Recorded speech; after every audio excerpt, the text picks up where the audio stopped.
ભાવનગરમાં ઝેરી લઠ્ઠાકાંડનો કાળો કેર સતત વિકરાળ બની રહ્યો છે અને મોતનો સિલસિલો પણ અટકવાનું નામ નથી લઈ રહ્યો। ભાવનગર લઠ્ઠાકાંડમાં આજે સવારે 3 વાગ્યા સુધીના સત્તાવાર આંકડા મુજબ મૃત્યુઆંક વધીને હવે 8 પર પહોંચી ગયો છે, જ્યારે ઝેરી લઠ્ઠાની અસર હેઠળ આવેલા દર્દીઓની સંખ્યા પણ હવે 61 સુધી પહોંચી ચૂકી છે।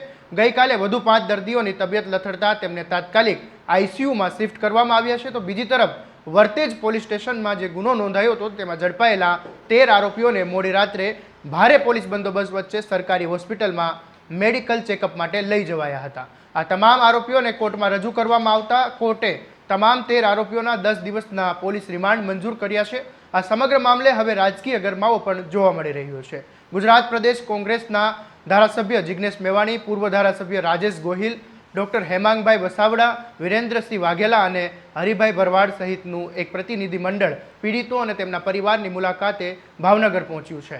શું છે ભાવનગર લઠ્ઠાકાંડની અત્યાર સુધીની લેટેસ્ટ અપડેટ, આવો વિગતે વાત કરીએ આ અહેવાલમાં।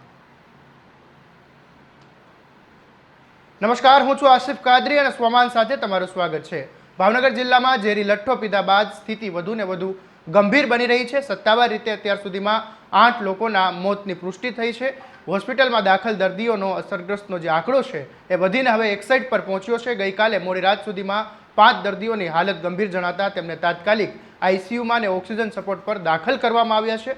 ડોક્ટરની ખાસ ટીમો રાઉન્ડ ધ ક્લોક દર્દીઓની સારવારમાં લાગેલી છે, છતાં કેટલાક દર્દીઓની હાલત હજુ પણ અત્યંત નાજુક હોવાનું જાણવા મળી રહ્યું છે। આ લઠ્ઠાકાંડમાં પોલીસે 21 આરોપીઓ સામે ગુનો નોંધ્યો હતો, જેમાંથી મુખ્ય આરોપી કેમિકલ સપ્લાયરો સહિતના 13 આરોપીઓની ધરપકડ કરવામાં આવી છે અને ગઈકાલે રાત્રે પોલીસના ચુસ્ત કાફલા વચ્ચે આ તમામ 13 આરોપીઓને ભાવનગરની સિવિલ હોસ્પિટલમાં મેડિકલ તપાસ માટે લઈ જવામાં આવ્યા હતા।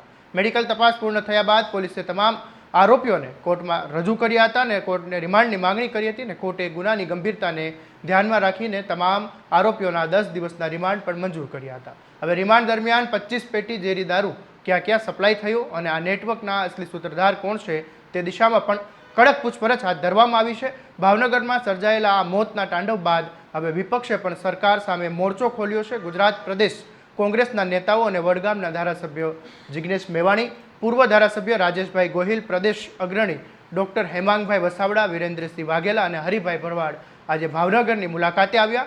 કોંગ્રેસનું પ્રતિનિધિ જે મંડળ છે તે હોસ્પિટલમાં સારવાર લઈ રહેલા દર્દીઓ અને મૃતકોના સ્વજનોને મળીને સ્થિતિની સમીક્ષા કરી રહ્યું છે અને સરકાર પર દારૂબંધીના નામે નિષ્ફળ રહેલા આ તંત્રને પણ આકરા પ્રહાર કરી રહ્યા છે। ત્યારે 8 લોકોના મોત અને 61 લોકો હોસ્પિટલમાં છે અને 13 આરોપીઓના 10 દિવસ સુધીના રિમાન્ડ। આ આંકડા દર્શાવે છે કે આ લઠ્ઠાકાંડ કેટલો ભયાનક હતો। હવે જ્યારે 13 આરોપીઓ પોલીસના રિમાન્ડ પર છે ત્યારે એક સવાલ જરૂરથી થાય કે શું આ 10 દિવસમાં કેમિકલ માફિયાઓ અને તેમને છાવરનારા સફેદપોશ લોકો સુધી પોલીસનો હાથ પહોંચશે કે નહીં? આ મામલે તમારું શું કહેવું છે કોમેન્ટ બોક્સમાં જરૂરથી જણાવજો અને આવા જ દરેક અપડેટ માટે તમારા સ્વમાનથી સબસ્ક્રાઇબ કરી દેજો અને આ વિડીયોને શેર કરવાનું ભૂલતા નહીં। નમસ્કાર।